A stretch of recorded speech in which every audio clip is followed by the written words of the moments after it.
دوسرا اعتراض ہے والاخبار فی الازل بطریق المضی کذب محض یجب تنزیہ اللہ تعالی عنہ. یہ دوسرا اعتراض ہے. اس دوسرے اعتراض کا حاصل یہ ہے کہ اللہ تعالیٰ نے قرآن پاک میں بہت سے واقعات کی خبر ماضی کے صیغے سے دی ہے.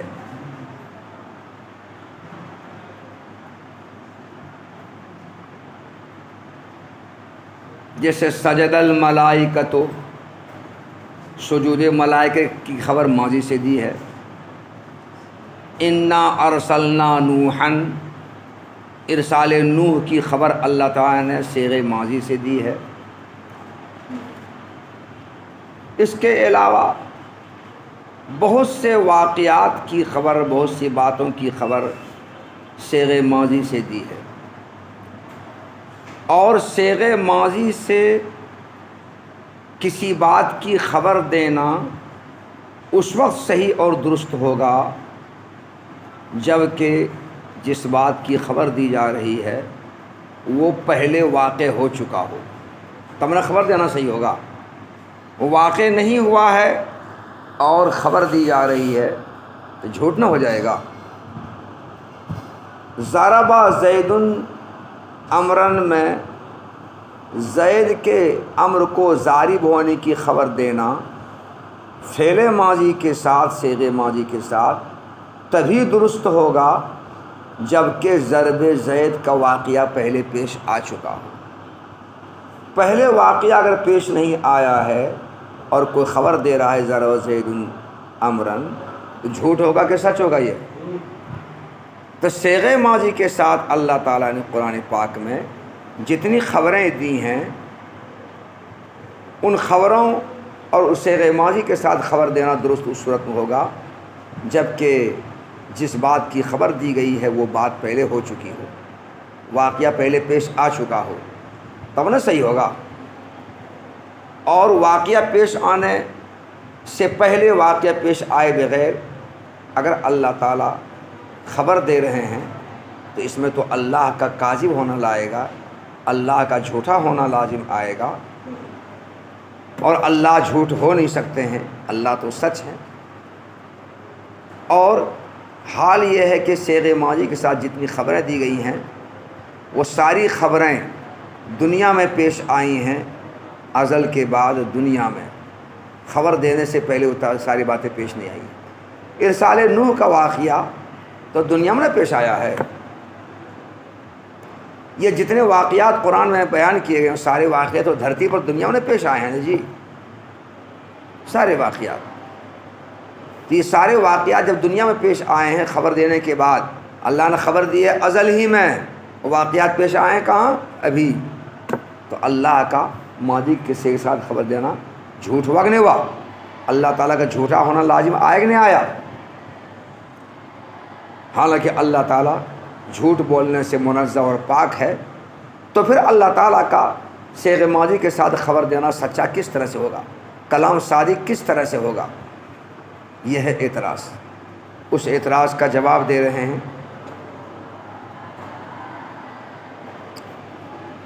کہ اللہ تعالیٰ نے خبر تو ازل ہی میں دی ہے، صیغہ ماضی کے ساتھ خبر اللہ تعالیٰ نے ازل ہی میں دی ہے. تو صیغہ ماضی اگرچہ ازل میں موجود ہے، انا ارسلنا نوحا صیغہ ماضی ازل ہی میں موجود ہے، یا اذ قلنا یا ذا القرنین صیغہ ماضی ازل ہی میں موجود ہے، یا سجد الملائکۃ یہ ازل ہی میں موجود ہے. تو گرچہ ماضی کا صیغہ ازل میں موجود ہے مگر اللہ تعالیٰ زمانہ سے پاک ہے اور اللہ تعالیٰ کے لیے نہ وہاں ماضی تھا، نہ حال تھا، نہ مستقبل تھا، کچھ نہیں تھا. ماضی، حال، مستقبل ہر زمانے سے ازل میں اللہ تعالیٰ کا کلام پاک تھا. تو گرچہ اللہ کا کلام ماضی کے صیغے کی شکل میں ازل میں موجود تھا مگر اللہ کا یہ کلام ازل میں نہ ماضی کے زمانے کے ساتھ تھا، نہ حال کے زمانے کے ساتھ تھا، نہ مستقبل کے زمانے کے ساتھ تھا، بلکہ ان تینوں زمانوں سے اللہ کا کلام پاک تھا، کیونکہ یہ اللہ کا کلام ہے اور اللہ اپنے کلام کے ساتھ متصف ہیں۔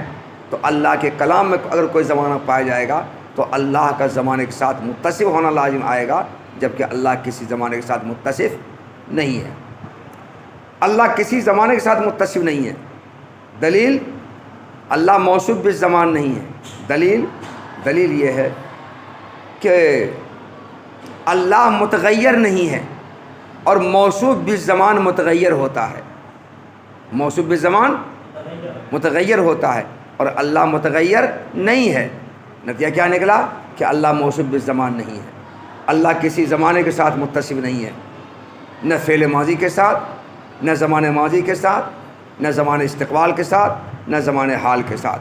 تو گرچہ فعل ماضی ازل میں اللہ کے لیے موجود تھا، مگر چونکہ اللہ ہر زمانے سے پاک ہے، اللہ کے لیے کوئی زمانہ نہیں ہے، اس لیے وہاں یہ اعتراض کرنا کہ یہ تو فعل ماضی ہے اور فعل ماضی میں گزشتہ زمانہ پایا جاتا ہے، گزرا زمانہ پایا جاتا ہے، اور گزرا ہوا زمانہ پایا جانا اس بات یاد کرتا ہے کہ جس واقعے کی خبر دی جا رہی واقعے پہلے آ چکا ہو تب یہ خبر دینا صحیح ہوگا، یہ اعتراض ہی نہیں ہوگا، یہ اعتراض ہی نہیں ہوگا۔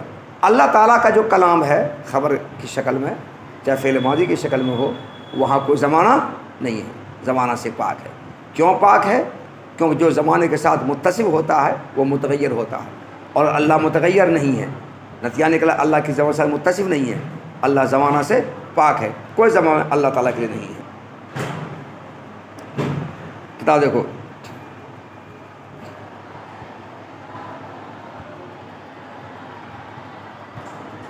وَالْإِخْبَارُ بِالنِّسْبَةِ إِلَى الْأَزَلِ، اور ازل کے لحاظ سے خبریں کسی زمانے کے ساتھ متصف نہیں ہیں، کیونکہ وہاں اللہ تعالیٰ کے اعتبار سے ان کے لحاظ سے نہ کوئی ماضی ہے، نہ کوئی مستقبل ہے، نہ حال ہے، کیونکہ اللہ زمانے سے پاک ہے۔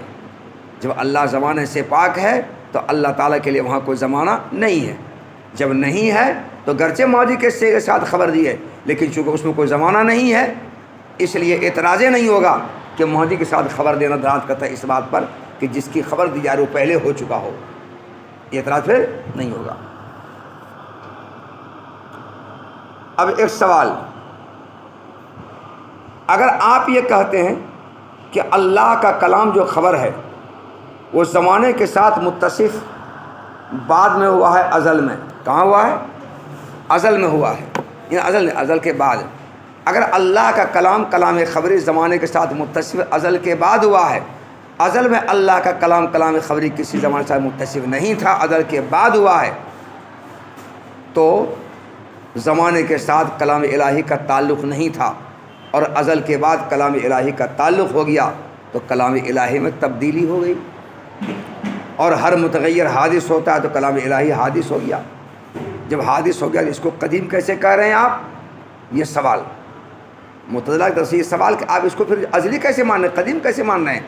اس سے تو کلام الہی کا حادث ہونا لازم آ رہا ہے، کیونکہ ہر متغیر حادث ہوتا ہے۔ اس کا جواب یہ دے رہے ہیں کہ ہم مانتے ہیں کہ کلام الہی کا تعلق پہلے ازل میں زمانے کے ساتھ نہیں تھا اور ازل کے بعد زمانے کے ساتھ ہوا، تو تعلق بدلا ہے، کلام الہی کا تعلق بدلا ہے، پہلے زمانے کے ساتھ تعلق نہیں تھا اور اس کا تعلق بدل گیا ہے، تو کلام الہی کا تعلق بدلا ہے، اور ہر متغیر حادث ہوتا ہے، اس قاعدے کے تحت تعلق حادث ہوا۔ کون حادث ہوا؟ تعلق حادث ہوا، کلام الہی کا تعلق حادث ہوا، اور تعلقات کے حادث ہونے سے صفت متعلقہ کا حادث ہونے کو مستلزم نہیں ہے۔ صفت متعلقہ جو کلام الہی ہے وہ قدیم ہی رہے گا، گرچہ تعلقات حادث ہیں۔ جس طرح اللہ کے علم کا تعلق بدلتا ہے، جب زید پیدا نہیں ہوا تھا تو اللہ کے علم کا تعلق اس بات کے ساتھ تھا کہ زید پیدا ہوگا، تو علم الہی کا تعلق آئندہ زمانے کے ساتھ تھا۔ جب زید پیدا ہو گیا تو اب علم الہی کا تعلق اس بات سے ہو گیا کہ زید پیدا ہو چکا ہے، اور پیدا ہو کر مر کر دنیا سے چلا گیا، تو اب علم الہی کا تعلق اس بات کے ساتھ ہوگا زید پیدا ہوا، زید پیدا ہو گیا تھا، ہو گیا ہے نہیں بلکہ ہو گیا تھا، تو زید دنیا میں تھا، ابھی اس بات کے ساتھ اللہ کے علم کا تعلق ہے۔ دیکھو علم الہی میں تغیر اللہ عین آیا، علم الہی کا تعلق پہلے استقبال کے ساتھ، پھر حال کے ساتھ، اور اب ماضی کے ساتھ ہو گیا، تو علم الہی میں تعلق علم الہی کا تعلق بدل رہا ہے، اور کل متغیر حادثن کے قاعدے کے تحت تعلقات حادث ہوں گے، تو کلام علم الہی کے تعلقات کا حادث ہونا علم الہی کے حادث ہونے کو مستلزم نہیں، بلکہ علم الہی تو قدیم ہی رہے گا۔ اسی طرح سے کلام الہی کا تعلق بدلنا تو تعلق کے حادث ہونے مستلزم ہوگا، صفت متعلقہ کے حادث میں مستلزم نہیں۔ صفت متعلقہ جو کلام الہی ہے وہ قدیم کا قدیم ہی رہے گا، وہ ازلی کا ازلی رہے گا، وہ حادث نہیں ہوگا۔ یہ جواب دیا ہے۔ کما ان علمہ ازلی لا یتغیر بتغیر الازمان، جس طرح سے علم الہی ازلی ہے، زمانے کے بدلنے سے علم الہی میں کوئی تبدیلی نہیں ہوتی، وہ ازلی ہے، اسی طرح کلام الہی کا تعلق بدلنے سے کلام الہی میں کوئی تبدیلی نہیں ہوگی، وہ ازلی ہے۔ ولما صرح بازلیۃ الکلام حاول التنبیہ علی ان القرآن ایضا قد یطلق علی هذا الکلام النفسی القدیم کما یطلق علی النظم المطلوب الحادث، فقال والقرآن کلام اللہ تعالی غیر مخلوق، وعقب القرآن بکلام اللہ تعالی لما ذکر المشائخ من انه یقال القرآن کلام اللہ تعالی غیر مخلوق ولا یقال القرآن غیر مخلوق لئلا یسبق الفهم ان المؤلف الاصوات والحروف قدیم کما ذهبت الیہ الحنابلۃ جہلا او عنادا، واقام غیر المخلوق مقام غیر الحادث تنبیہا علی اتحادهما وقصدا الى جری الکلام علی وفق الحدیث حیث قال علیہ السلام القرآن کلام اللہ تعالی غیر مخلوق، ومن قال انه مخلوق فهو کافر باللہ العظیم، وتنصیصا علی محل الخلاف بالعبارة المشهورة فيما بين الفريقين وهو ان القرآن مخلوق او غیر مخلوق، ولہذا تترجم هذه المسألة بمسألة خلق القرآن۔ معتزلہ اور اہل سنت والجماعت اشاعرہ کے درمیان یہ مسئلہ معرکۃ الآراء مسئلہ رہا ہے۔ کون مسئلہ؟ کہ قرآن مخلوق ہے یا غیر مخلوق؟ مخلوق من حادث، قرآن حادث ہے یا غیر حادث؟ اگر قرآن غیر حادث ہے اس کا مطلب قرآن قدیم ہے، قرآن غیر مخلوق ہے اس کا مطلب وہ قدیم ہے۔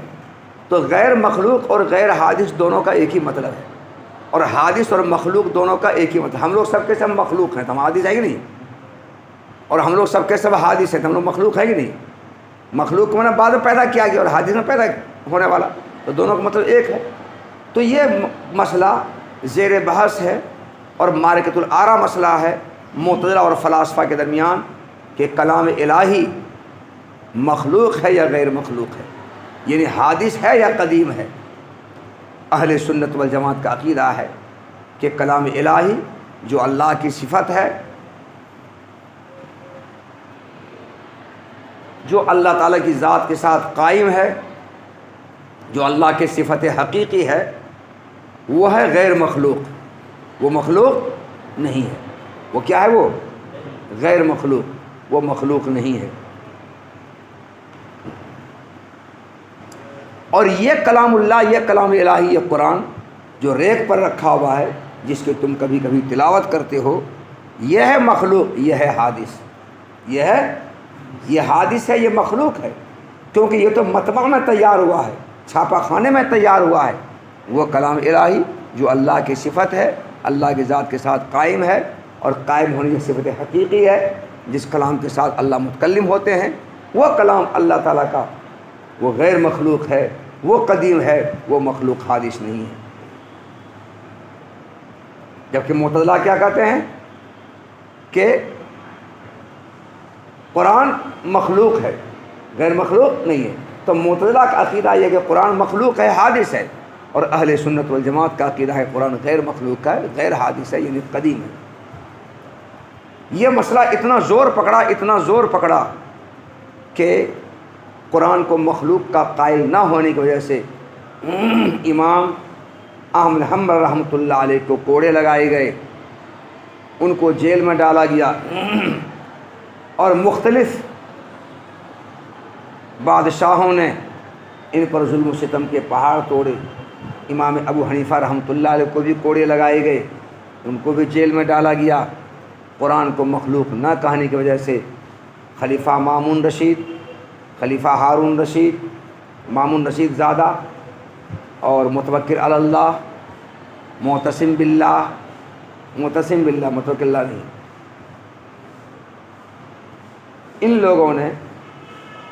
ان لوگوں کا جو مذہب تھا اس وقت میں وہ قرآن کے مخلوق ہونے کا مذہب تھا. اور قرآن کا مخلوق یا غیر مخلوق ہونے کا جو مسئلہ تھا اتنا اوپر چڑھا ہوا تھا کہ اس زمانے میں خلق قرآن کا مسئلہ سرکاری مذہب بن چکا تھا، جیسے آج سناتن سرکاری مذہب بن چکا ہے. سرکار اپنے مذہب کا ساتھ دیتی ہے ہر موقع پر. تو جو بھارت ماتا کہے، بندے ماترم کہے وہ ہندوستانی ہے، جو نہیں کہے وہ ہندوستانی نہیں بلکہ پاکستانی ہے. تو ہندوستانی پاکستانی ہو کہنے کا آج معیار یہ بن گیا ہے، جو بھارت ماتا کی نعرہ لگائے، بندے ماترم گیت گائے، اس طرح کے کفریہ الفاظ جو بک رہا ہے تو وہ ہندوستانی بھارتی ہے، جو نہیں بک رہا ہے تو پاکستانی ہے. یہ معیار بن چکا ہے، فرق ہو گیا دونوں میں. اسی طرح سے قرآن کو جو مخلوق کہتا تھا اس کو مسلمان سمجھا جاتا تا، اور جو غیر مخلوق کا تو اس کو مسلمان نہیں سمجھا جاتا تھا. تو اسی لیے امام حنبل اور امام حنیفہ رحمۃ اللہ علیہ اور دیگر علماء کو، ان کے رفقائے کار کو کافر اور غیر مسلم ہونے کی وجہ سے ان پر کوڑے لگائے گئے. تو یہ اتنا مسئلہ ان کا اوپر اٹھا ہوا تھا. یہ تفصیل میں نے کتاب کے شروع میں بیان کر چکا ہوں. یہ تفصیل بہرحال قرآن مخلوق ہے یا غیر مخلوق، یہ بڑا مارت الآرا مسئلہ تھا معتزلہ اور فلاسفہ کے درمیان. اور اتنا مشہور مسئلہ تھا کہ اس مسئلے کا نام ہی پڑ گیا تھا مسئلہ خلق قرآن. کیا نام پڑ گیا تھا؟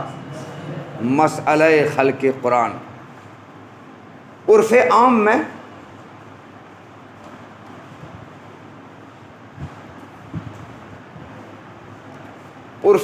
میں قرآن کا اطلاق اسی کلام لفظی پر، نظم مطلوع پر، حادث پر ہوتا ہے. کلام نفسی پر جو اللہ کی صفت ہے اس پر عرف عام میں قرآن کا اطلاق نہیں ہوتا ہے. عرف عام میں، عام بول چال میں قرآن لاؤ، قرآن پڑھو، قرآن خریدو، قرآن خرید کر بازار سے لایا، قرآن چھپوایا، اس نے قرآن اس کو دیا، قرآن اس کو دے دو، قرآن کا معنی پڑھو. تو سب سے جب بولتے ہیں تو بتاؤ قرآن سے کیا مراد لیتے ہیں؟ یہی لیتے ہیں، یہ نظم مطلوع حادث. تو عرف عام میں قرآن کا اطلاق اسی نظم مطلوع حادث پر ہوتا ہے، کلام لفظی پر ہوتا ہے، کلام نفسی پر نہیں ہوتا ہے. مگر مصنف رحمۃ اللہ علیہ نے والقرآن کلام اللہ تعالی غیر مخلوق میں قرآن کے بعد کلام اللہ لا کر اور کلام اللہ کا قرآن پر حمل کر کے اس بات کی طرف اشارہ کیا.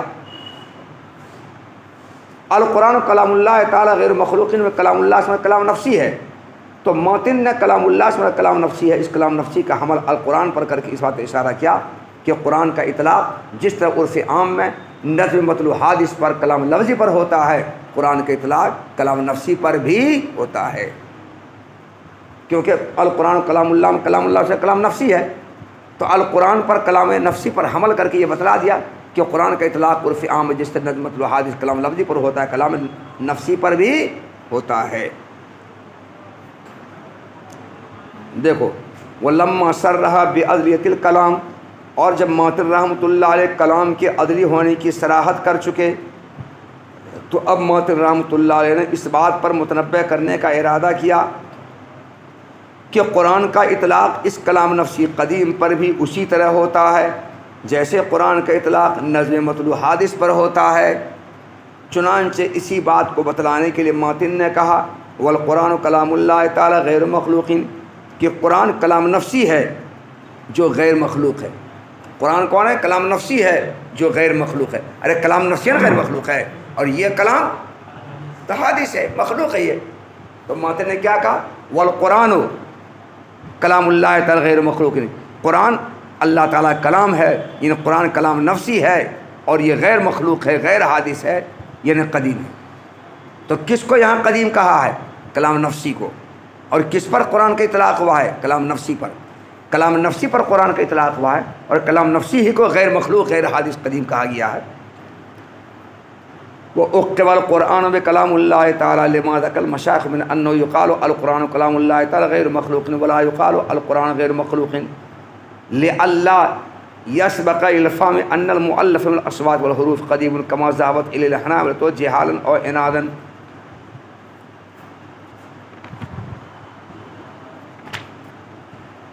یہ عبارت ایک سوال کا جواب ہے۔ یہ سوال یہ ہے کہ جب اس قرآن سے مراد کلام نفسی ہے تو ماتن نے کلام اللہ تعالیٰ کاہے بڑھایا؟ صرف یہ کہتے کہ القرآن غیر مخلوق، قرآن یعنی کلام نفسی غیر مخلوق ہے، غیر حادث ہے، قدیم ہے، تو کلام اللہ تعالیٰ کاہے بڑھایا؟ صرف کہتے القرآن غیر مخلوق، القرآن مبتدا غیر مخلوق خبر، اور قرآن سے مراد کلام نفسی ہے۔ قرآن یعنی کلام نفسی غیر مخلوق ہے، غیر حادث ہے، قدیم ہے، اتنا سا کہنا کافی تھا۔ قرآن کے بعد کلام اللہ تعالیٰ کا اضافہ کاہے کیا؟ یہ ہے سوال۔ اس سوال کا جواب دے رہے ہیں کہ چونکہ مشائخ القرآن کلام اللہ تعالیٰ غیر مخلوقین ہی کہتے ہیں، اور وہ یہ کہتے ہیں کہ القرآن غیر مخلوقین نہ کہا جائے بلکہ القرآن کلام اللہ تعالیٰ غیر مخلوقین کہا جائے۔ صرف القرآن غیر مخلوقین نہ کہا جائے، کیا کہا جائے؟ القرآن کلام اللہ تعالیٰ غیر مخلوقین کہا جائے۔ صرف اگر القرآن غیر مخلوقین کہا جائے گا تو عرف عام میں چونکہ قرآن کا اطلاق اس نظم مطلوع حادث پر ہوتا ہے، اس کلام لفظی پر ہوتا ہے، تو اگر القرآن غیر مخلوقین کہا جائے گا تو لوگوں کے ذہن میں یہ بات آئے گی کہ یہ کلام لفظی نظم مطلوع حادث جو حروف و اصوات سے، زبر زید پیش سے، نقطہ سے مرکب ہے، جو کہ حادث ہے، یہی قدیم ہے، یہی غیر مخلوق ہے، یہی غیر حادث ہے۔ لوگوں کے ذہن اس کی طرف چلا جائے گا، حالانکہ یہ غلط ہے، حالانکہ یہ غلط ہے۔ تو القرآن غیر مخلوق کہنے سے چونکہ قرآن کا اطلاق عرف عام اس پر ہوتا ہے، اس پر نہیں ہوتا ہے، تو القرآن غیر مخلوق کہنے سے ذہن کدھر جائے گا کہ یہ جو قرآن رکھا ہوا ہے، جو نظم مطلوع حادث ہے، جو زبر زیر پیش نقطہ سے مرکب ہے، جو حروف اصوات سے مرکب ہے، یہی غیر مخلوق ہے، یہی غیر قدیم ہے، یہی حادث ہے، حالانکہ ایسا نہیں ہے۔ تو لوگوں کے ذہن میں جو آ رہا ہے وہ غلط آ رہا ہے نا، تو لوگوں کے ذہنوں میں غلط بات کے آنے سے بچانے کے لیے مشائخ نے کہا کہ القرآن غیر مخلوق نہ کہا جائے بلکہ القرآن کلام اللہ تعالیٰ غیر مخلوق کہا جائے، اور کلام اللہ سے مراد کلام نفسی ہے، تو مطلب یہ ہوگا کہ قرآن اللہ کلام ہے، یعنی کلام نفسی ہے، اور یہ کلام نفسی غیر مخلوق ہے۔ تو اب جب کلام نفسی غیر مخلوق ہے، جب یہ کہہ دیا تو اس کے کلام غیر مخلوق ہوتا ہے، نہیں جائے گا، پھر نہیں جائے گا اب، اس لیے کلام اللہ کا لفظ بڑھایا گیا۔ جیسا کہ حنابلہ نے یہ جو کلام لفظی نظم مطلب ہے، حنابلہ نے جو امام حنبل رحمۃ اللہ علیہ کے ماننے والے تھے، وہ اس کو کہتے تھے مخلوق، امام حنبل رحمۃ اللہ اس کو مخلوق کہتے تھے، اور وہ جو اس کو غیر مخلوق کہتے تھے اس کو غیر مخلوق کہتے تھے۔ مگر حنابلہ نے ضد میں آ کر کے، عناد میں آ کر کے کہا کہ یہ بھی غیر مخلوق ہے، یہ بھی غیر مخلوق، غیر حادث، یہ بھی قدیم ہے، یہاں تک کہ اس کا جزودان بھی غیر مخلوق ہے، رحال غیر مخلوق ہے، پڑھنے والا غیر مخلوق ہے، یعنی عناد میں کہتے ہیں۔ جیسا کہ حنابلہ جہالت اور عناد میں ان کو بھی غیر مخلوق کہہ بیٹھے، جزودان رحل تک کو غیر مخلوق کہہ بیٹھے، کہ ایسا بالکل نہیں ہے۔ تو لوگوں کے ذہن میں یہ نہ آ جائے کہ یہ غیر مخلوق ہے، اس لیے ذہن میں اس بات کو آنے سے بچانے کے لیے مشائخ کہتے ہیں کہ القرآن غیر مخلوق نہ کہا جائے، ورنہ ذہن میں یہ بات آ جائے گی القرآن کلام اللہ تعالیٰ غیر مخلوق کہا جائے، تاکہ ذہن وہ بات نہ آئے۔ دیکھو، وہ اقبل القرآن بکلام اللہ تعالیٰ، اور القرآن کے بعد کلام اللہ تعالیٰ کو لایا گیا، اس وجہ سے کہ مشائخ نے یہ بات ذکر کی ہے کہ القرآن کلام اللہ تعالیٰ غیر مخلوق کہا جائے اور القرآن غیر مخلوق نہ کہا جائے، تاکہ لوگوں کے ذہنوں میں یہ بات سبقت نہ کر جائے کہ حروف و اصوات سے جو مرکب ہے وہی قدیم ہے۔ جیسا کہ اس کے قدیم ہونے کی طرف حنابلہ گئے ہیں۔ حنابلہ کیسے گئے؟ جہالت کی بنیاد پر یا عناد اور ہردرمی کی بنیاد پر۔ وہ اقامہ غیر مخلوق مقام غیر حادث تنبیہاً علی اتحادہما و قصداً علی جریر کلام علی وفق الحدیث حیث قال علیہ الصلاۃ والسلام القرآن غیر مخلوق۔ جب غیر حادث اور غیر مخلوق دونوں کا مطلب ایک ہی ہے، تو متن میں القرآن کلام اللہ تعالیٰ غیر مخلوق کا ہے کہا، غیر و حادث کہتے، القرآن کلام اللہ تعالیٰ غیر و حادث کہتے. یہ کیوں کہا الکلام اللہ تعالیٰ غیر مخلوق، القرآن کلام اللہ تعالیٰ غیر مخلوق؟ تو غیر مخلوق کی جگہ غیر حادث کیوں نہیں کہا، غیر حادث کی جگہ غیر مخلوق ہی کیوں کہا؟ یہ سوال، اس سوال کا 3 جواب دیا گیا ہے. پہلا جواب یہ کہ القرآن و کلام اللہ تعالیٰ غیر حادث کہتے، غیر مخلوق نہ کہتے، تو لوگوں کے ذہنوں میں یہ بات آتی کہ غیر مخلوق اور غیر حادث دونوں میں فرق ہے، دونوں میں فرق ہے. اور جب انہوں نے غیر مخلوق غیر حادث یا غیر مخلوق کہہ دیا تو لوگوں کے ذہنوں میں یہ بات آ گئی کہ ان دونوں کو فرق نہیں ہے، دونوں ایک ہے. تو دونوں کے ایک ہونے پر لوگوں کو متنبع کرنے کے لیے غیر حادث کی جگہ کیا لایا؟ غیر مخلوق لایا. ایک جواب تو یہ ہوا. دوسرا جواب یہ ہے کہ چونکہ اللہ کے رسول صلی اللہ علیہ وسلم نے القرآن کلام اللہ تعالیٰ غیر مخلوق کہا ہے، القرآن کلام اللہ تعالیٰ غیر حادث نہیں کہا ہے. کیا کہا ہے؟ القرآن کلام اللہ تعالیٰ غیر مخلوق کہا ہے، القرآن کلام اللہ تعالیٰ غیر حادث نہیں کہا ہے. تو چونکہ رسول اللہ صلی اللہ علیہ وسلم نے غیر مخلوق کی جگہ پر غیر حادث نہیں کہا بلکہ غیر حادث کے بغیر مخلوق کہا، گرچہ دونوں کا معنی ایک ہے، تو حدیث کی موافقت اور حدیث کی مطابقت اور حدیث پر چلتے ہوئے اس کی مطابقت اور موافقت کے لیے متن نے بھی القرآن کلام اللہ تعالیٰ غیر مخلوق کا غیر حادث نہیں کہا، تاکہ حدیث کی مطابقت ہو جائے، موافقت ہو جائے. 2 جواب ہوا. تیسرا جواب یہ ہے کہ متن نے القرآن کلام اللہ تعالیٰ غیر مخلوق کا غیر حادث نہیں کہا. اس کا تیسرا جواب یہ ہے کہ چونکہ معتزلہ اور فلاسفہ کے درمیان قرآن کے مخلوق ہونے یا نہ ہونے کا جو مسئلہ تھا بڑا نزاعی مسئلہ تھا، بڑا اختلافی مسئلہ تھا، بہت مشہور تھا، بہت مشہور. تو فریقین کے درمیان یہ مسئلہ بڑا مشہور تھا. فریقین سے مراد معتزلہ اور اہل سنت اشاعرہ، ان دونوں کے درمیان یہ مسئلہ بہت مشہور تھا. جب یہ مسئلہ مشہور تھا تو مشہور عبارت کے ذریعے محل اختلاف کی صراحت کرنے کی غرض سے القرآن و کلام اللہ غیر و مخلوق کا غیر و حادث نہیں کہا. اگر غیر و حادث کہہ دیتے تو مشہور عبارت کے ذریعے اختلاف کی صراحت پھر نہیں ہوتی، کیونکہ اہل سنت اور والجماعت اور معتزلہ کے درمیان اس اختلاف کو جو بیان کیا جاتا تھا وہ مشہور عبارت کیا تھا بیان کرنے کے لیے؟ قرآن مخلوق ہے یا غیر مخلوق، مخلوق ہے یا غیر مخلوق، مخلوق غیر مخلوق، القرآن مخلوق اور غیر مخلوق، مخلوق اور غیر مخلوق. تو چونکہ دونوں کے درمیان اس اختلاف کو ظاہر کرنے کے لیے یہی مشہور تھا تو محل خلاف کو صراحت کے ساتھ ظاہر کرنے کی غرض سے دونوں فریقوں کے درمیان القرآن غیر مخلوق کہا، غیر حادث نہیں کہا، غیر مخلوق کہا. اور اسی لیے اس مسئلے کا عنوان کیا رکھا جاتا ہے؟ مسئلہ خلق قرآن. کیا رکھا جاتا ہے؟ اس مسئلے کا نام کیا ہے؟ مسئلہ خلق قرآن. سوال کہ مسئلہ خلق قرآن نام کیوں رکھا؟ مسئلہ عدم خلق قرآن نام کیوں رکھا؟ کیونکہ علماء قرآن کے مخلوق قائل نہیں تھے، مخلوق قائل تھے وہ لوگ تھے. اس کا نام مسئلہ خلق قرآن کا رکھا. مسئلہ عدم خلق قرآن نام کیوں رکھا؟ نام اہل سنت والجماعت کی طرف کھینچ کر کے اپنی طرف لا کر کے نام کیا رکھا؟ ادھر کے نام جا کر نام کیوں رکھا؟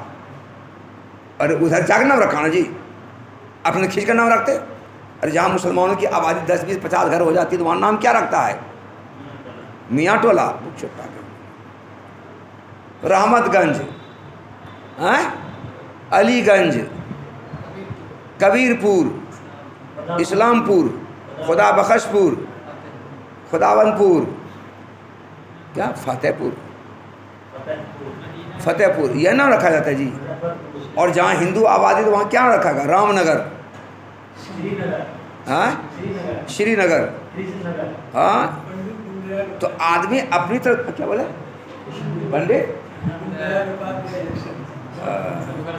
پنڈت دین دیال اپادھیائے. تو ہر آدمی اب تک کھینچتا ہے. تو جب علماء قرآن کو غیر مخلوق کہتے تھے اور وہ لوگ مخلوق کہتے تھے تو نام رکھتے قرآن اس کا نام رکھتے مسئلہ عدم خلق قرآن نام رکھتے. مسئلہ خلق قرآن نام کا رکھا, ادھر والا نام کا رکھا. جواب اس کا یہ ہے کہ چونکہ یہ نام سب سے پہلے انہی لوگوں طرف سے رکھا گیا, سب سے پہلے نام رکھ دیا گیا انہی لوگوں کی طرف سے. جب رکھ دیا گیا رہ گیا. پہلے نام رکھا انہی لوگوں نے, اور اس پر کچھ بولے یہ لوگ نہیں تو رہ گیا. جیسے کسی آبادی میں ہندو مسلمان دونوں اگر ہیں تو گرچہ ہندوؤں کی تعداد کم, مسلمانوں کی تعداد زیادہ ہے, مگر جب نام پڑ گیا اور بورڈ لگ گیا تو لگ گیا, اس کو کیسے بدلے گا آدمی. اس لیے جہاں مسلمانوں کی نئی آبادی ہو وہاں پر نام پہلے ہی بورڈ لگا کر کے 2-4 روپے خرچہ کر کے بورڈ کہیں پر لگا دے اور تیر کا نشان رکھ دے کہ یہ حرامیوں کا ٹولہ ہے.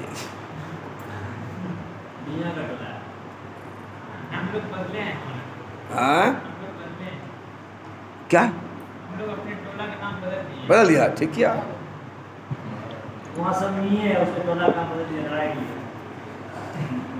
ٹھیک کیا بولا.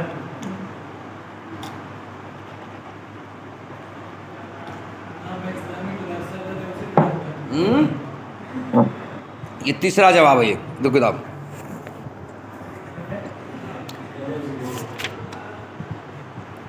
وہ اقام غیر مخلوق مقام غیر حادث, اور ماتن نے غیر حادث کی جگہ غیر مخلوق رکھا. کیوں؟ دونوں کے ایک ہونے پر متنبع کرنے کے لیے ایک جواب. دوسرا جواب کلام کو حدیث کے مطابق لانے کے ارادے سے, کیونکہ نبی کریم صلی اللہ علیہ وسلم نے فرمایا القرآن کلام اللہ تعالی غیر مخلوق ومن قال ان مخلوق فهو کافر باللہ العظیم. قرآن اللہ تعالیٰ کلام نفسی ہے, غیر مخلوق ہے, اور جس نے قرآن کو مخلوق کہا وہ اللہ کا انکار کرنے والا ہے جو اللہ عظیم الشان ہے. 2 جواب ہو گیا. اور تیسرا مشہور عبارت کے ذریعے محل اختلاف کی صراحت کرنے کی غرض سے القرآن غیر مخلوق کہا, کیونکہ غیر حادث کہتے تو مشہور عبارت کے ذریعے محل اختلاف کی صراحت نہیں ہو پاتی. تو فریقین کے درمیان مشہور عبارت کے ذریعے محل اختلاف کی صراحت کرنے کی غرض سے القرآن کلام اللہ غیر مخلوق کہا, غیر حادث نہیں کہا. اور مشہور عبارت کیا تھی؟ فریقین کے درمیان محل اختلاف کو ظاہر کرنے کے واسطے مشہور عبارت کیا تھی؟ وہ عبارت تھی القرآن مخلوق اور غیر مخلوق. یہی عبارت تھی القرآن مخلوق اور غیر مخلوق, القرآن مخلوق اور غیر مخلوق, یہی مشہور عبارت تھی. اس لیے اس عبارت سے اختلاف کو ظاہر کرنے کی غرض سے القرآن مخلوق نام رکھا. اسی وجہ سے اس مسئلے کا عنوان رکھا جاتا ہے مسئلہ خلق قرآن. کس وجہ سے؟ چونکہ دونوں فریق کے درمیان مشہور عبارت کے ذریعے محل اختلاف یہی تھا کہ قرآن مخلوق ہے غیر مخلوق. اسی وجہ سے اس مسئلے کا نام رکھا ہے کیا؟ مسئلہ خلق قرآن. تو اب معتزلہ اور فلاسفہ کے درمیان اختلاف یہ ہوا کہ قرآن مخلوق ہے یا غیر مخلوق. فلاسفہ کہتے ہیں معتزلہ کہتے ہیں کہ مخلوق ہے, اور اہل سنت کہتے ہیں غیر مخلوق ہے. یہ نا ہے وہ تحقیق الخلاف بیننا و بینہم یرجو الی اثبات الکلام النفسی والنفی والا فنان لا نقول بقدم الالفاظ والحروف وهم لا يقولون بحدوث الكلام النفسی ودلیلنا ما مر انه ثبت بالاجماع والتواتر النقل عن الانبیاء انه متکلم ولا معنى له سوى انه متصم بالكلام ويمتنع قيام اللفظ الحادث بذاته تعالى فتعین النفسی القدیم. ہمارے اور معتزلہ کے درمیان ابھی اختلاف گزرا. اختلاف یہ ہے کہ کلام اللہ قرآن مخلوق ہے یا غیر مخلوق, یہ اختلاف گزرا. شارح یہاں پر کہتے ہیں کہ اہل سنت والجماعت اور معتزلہ کے درمیان اصل اختلاف یہ نہیں ہے کہ قرآن مخلوق ہے یا غیر مخلوق. اصل اختلاف یہ ہے کہ کلام صرف کلام لفظی ہی ہے یا کلام لفظی کے علاوہ کلام نفسی اللہ تعالیٰ کی صفت بن کر اللہ کے لیے ثابت ہے. اصل اختلاف یہ ہے. تو معتزلہ یہ کہتا ہے کہ کلام اصل میں کلام لفظی ہی ہے, کلام نفسی کچھ نہیں ہے, اور اللہ کے لیے صفت بن کر یہ ثابت نہیں ہے. اور اہل سنت والجماعت نے کہا کہ کلام 2 قسم کا ہے, کلام لفظی اور کلام نفسی. اللہ کی صفت کلام نفسی ہے اور اللہ کی ذات کے ساتھ کلام نفسی ہی قائم ہے. صرف کلام لفظی ہی کلام نہیں ہے، بلکہ کلام لفظی تو کلام ہے ہی، مگر کلام نفسی بھی کلام ہے، اور اللہ کی صفت کلام لفظی نہیں بلکہ کلام نفسی ہے۔ تو معتزلہ کلام نفسی کا انکار کرتا ہے، اور اہل سنت والجماعت کلام لفظی کا، کلام نفسی کا اقرار کرتا ہے، اس بات کرتا ہے۔ تو اہل سنت والجماعت کلام نفسی کا اس بات کرتا ہے، اور معتزلہ کلام نفسی کا انکار کرتا ہے۔ تو اصل اختلاف کلام نفسی کے اس بات اور انکار میں ہے۔ اصل اختلاف قرآن کے مخلوق یا غیر مخلوق ہونے میں نہیں ہے، بلکہ کلام نفسی کے انکار اس بات میں ہے۔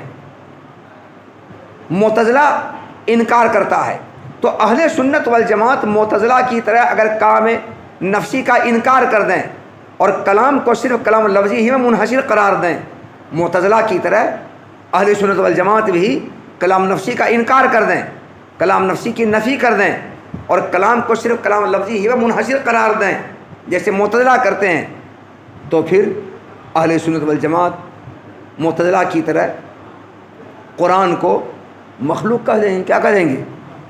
کیونکہ جب کلام نفسی ثابت نہیں ہے ہی نہیں، اور کلام لفظی ہے تو بے شک کلام لفظی مخلوق ہے۔ تو معتزلہ کی طرح اہل سنت والجماعت بھی کلام کو کیا کہیں گے؟ قرآن کو مخلوق کہہ دیں گے، غیر مخلوق نہیں کہیں گے، قدیم نہیں کہیں گے، قدیم ہونے کا قول نہیں کریں گے، غیر مخلوق قول نہیں کریں گے۔ اور اگر معتزلہ اہل سنت والجماعت کی طرح کلام کو صرف کلام لفظی منحصر قرار نہ دیں، بلکہ کلام کی ایک دوسری قسم کلام نفسی کو بھی ثابت مانے اللہ تعالیٰ کے لیے، تو بے شک اس صورت میں اہل سنت والجماعت کی طرح معتزلہ بھی کلام کو غیر مخلوق کہہ دیں گے، کلام کو غیر مخلوق کہہ دیں گے، اور کہیں کلام غیر مخلوق ہے۔ تو اصل اختلاف کلام اللہ کے قرآن کے مخلوق یا غیر مخلوق ہونے میں نہیں ہے، اصل اختلاف ہے کس بات میں؟ کلام صرف کلام لفظی منحصر ہے، کلام نفسی کا ثبوت ہے ہی نہیں، یا کلام لفظی کے ساتھ کلام نفسی کا ثبوت ہے۔ اصل اختلاف یہی ہے۔ چونکہ معتزلہ نے کلام نفسی کا انکار کیا ہے اور کلام کو صرف کلام لفظی منحصر قرار دیا ہے، اس لیے معتزلہ نے کہہ دیا کہ قرآن مخلوق ہے۔ تو اگر اہل سنت والجماعت معتزلہ کی طرح کلام کو صرف کلام لفظی منحصر قرار دیں اور کلام نفسی کو اللہ کے ثابت نہ مانیں، تو معتزلہ کی طرح اہل سنت والجماعت بھی کیا کہیں گے؟ کہ قرآن مخلوق ہے۔ اور اگر اہل سنت والجماعت کی طرح معتزلہ قرآن کو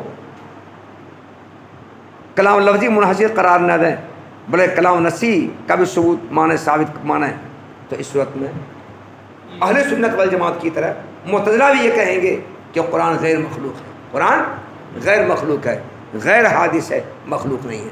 تو اصل اختلاف دونوں کے درمیان کس بات میں ہوا؟ قرآن کلام نفسی ثابت ہے یا ثابت نہیں ہے، اصل اختلاف اس میں ہے۔ قرآن کی مخلوق یا غیر مخلوق ہونے سے اختلاف نہیں ہے۔ معتزلہ کلام نفسی کا انکار کرتے ہیں اور اہل سنت کلام نفسی کا اقرار اس بات کرتے ہیں، وہی کر رہے ہیں۔ ہاں، ملانے والی بات ہے، صحیح بات ہے۔ اور ہمارے اور معتزلہ کے درمیان اختلاف کی تحقیق کا مرجع کلام نفسی کا اس بات اور اس کا انکار ہے۔ وَإِلَّا اگر کلام نفسی کا اس بات و انکار نہ ہو، بلکہ معتزلہ کی طرح ہم بھی کلام کو کلام لفظی منحصر قرار دیں اور کلام نفسی کا ہم بھی انکار کر دیں، جیسے وہ انکار کرتے ہیں، تو ہم الفاظ اور حروف کے قدیم ہونے کے قائل بالکل نہیں ہوں گے، بلکہ ہم بھی کہیں گے یہ حادث ہے، مخلوق ہے۔ اور وہ لوگ کلام نفسی کے حدوث کے قائل نہیں ہیں، اور وہ لوگ معتزلہ کلام نفسی کے حدوث کے قائل نہیں ہیں، بالکل نہیں۔ وہ تو کلام نفسی قدیم ہے، حادث نہیں ہے۔ ہاں، وہ لوگ معتزلہ کلام نفسی کے حادث ہونے قائل نہیں ہیں، بلکہ کلام نفسی کے قدیم ہونے قائل ہیں۔ تو اگر وہ ہمارے ساتھ ہو جائیں تو جیسے ہم قدیم ہیں وہ بھی قدیم کہیں گے، اور اگر ہم ان کے ساتھ ہو جائیں تو جیسے وہ مخلوق کہتے ویسے ہم مخلوق کہیں گے۔ کوئی خلاف رہے گا؟ نہیں رہے گا پھر۔ اور ہماری دلیل کس بات پر دلیل؟ ادھر دیکھو، اس بات پر دلیل کہ کلام نفسی اللہ کی صفت ہے، اللہ تعالیٰ کی ذات کے ساتھ قائم ہے، اور وہ صفت حقیقی ہے، ازلی ہے، قدیم ہے۔ اس بات کی دلیل یہ ہے کہ اجماع سے یہ بات ثابت ہے، اور حضرات انبیاء کرام سے تواتر کے ساتھ نقل ہوتے ہوئے آنے سے یہ بات ثابت ہے کہ اللہ متکلم ہے۔ اور متکلم اسی مشتق کا اطلاق جس کسی کے اوپر ہوتا ہے تو اس اطلاق کا مطلب کلام نفسی کا اس کے لیے ثبوت ہوتا ہے، کلام نفسی کا اس کے لیے ثابت ہو بغیر اور کلام نفسی کے ساتھ متصل ہو بغیر، کلام نفسی کے ساتھ موصول ہو بغیر کسی پر متکلم کا اطلاق جائز ہی نہیں ہے۔ مگر اللہ تعالیٰ پر جب متکلم کا اطلاق ہوا تو اللہ تعالیٰ کے متکلم ہونے کا مطلب اس کے سوا کچھ نہیں ہے کہ اللہ کلام کے ساتھ موصوف ہے، کلام کے ساتھ متصف ہے۔ پتہ چلا اللہ کلام سے متصف ہے، اور جو شے کی صفت ہوتی ہے اس شے کے ساتھ قائم ہوتی ہے۔ پتہ چلا اللہ تعالیٰ کے ساتھ کلام قائم ہے، کلام قائم ہے، اور چونکہ اللہ تعالیٰ قدیم ہے اور اس کے ساتھ جو کچھ قائم ہوگا وہ بھی قدیم ہوگا، وہ حادث ہو نہیں سکتا ہے۔